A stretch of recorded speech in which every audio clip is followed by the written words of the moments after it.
Бүгінде көліктің тізгінін ұстап, напақасын тауып жүргендердің арасында нәзік жанды әйелдерімізде жиі кездеседі.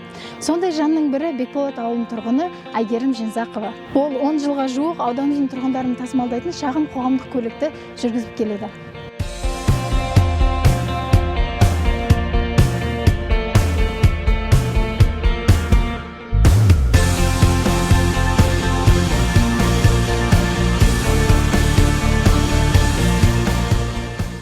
Негізі әкем өмір бақи осы 25 жыл осы автопаркта жұмыс істеген.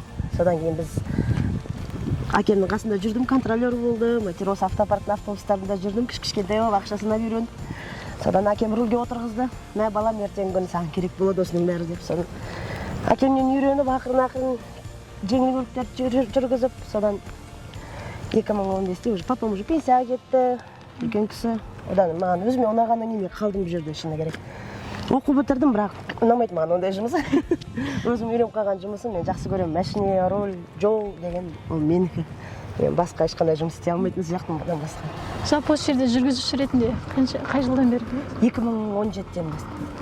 459 маршрут. Қаскелең, Алматы автобаза Сайран қаласы. Мерседес спринтерлар жүреді ол жақта.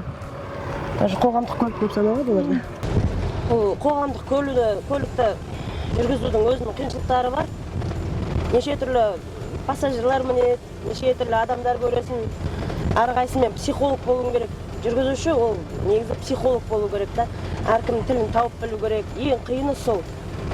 Енді жолда жүріп жаңадай білмеймін енді. Оңай жұмыс деп айта алмаймын.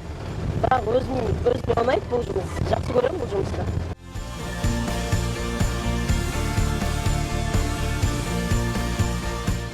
Айгерімді қарындасымызды кішкентай кезінен білеміз. Осы автопарк Айгерім негізі кондуктор кезінен бастаған. Содан бір кішкентай кезінен бастап, осы жұмысқа талпынып, жұмысын істеп, кейіннен Айгерім есейгеннен кейін, сол спринтерлердің өзінің жұмысын жақсы білетін болғаннан кейін, осы автобуспен қазір таңда жұмыс жасап жатқан жайы бар. Біз енді талап қоямыз ғой жүргізушілерге. Енді оны ер адам болғаннан кейін, оның талабы қатал болады. Жаңағы жолаушылармен дұрыс қарым-қатынаста болу керек, жұмыс істеу керек деп. Сол талаптың бәріне бірдей қоямыз. Енді әйел адам, еркек адам деп уже қарамаймыз. Айгерім енді соған қарамай, сол талаптың бәрін орындап жұмысын қазір атқарып жатыр. Арамыздағы осы жалғыз жүргізуші қыз болғаннан кейін оны ерекше біз мақтан тұтамыз. Сондықтан да Айгерімге болашақта жақсы осы жұмыстарында табыстар тілейміз. Ең бастысы дені сау болсын. Осындай биіктерден көрініп, жұмысын істеп жүре берсін. Арғатай өзінің бір ойлаған армандары болатын шығар, сол армандардың бәрі орындалсын.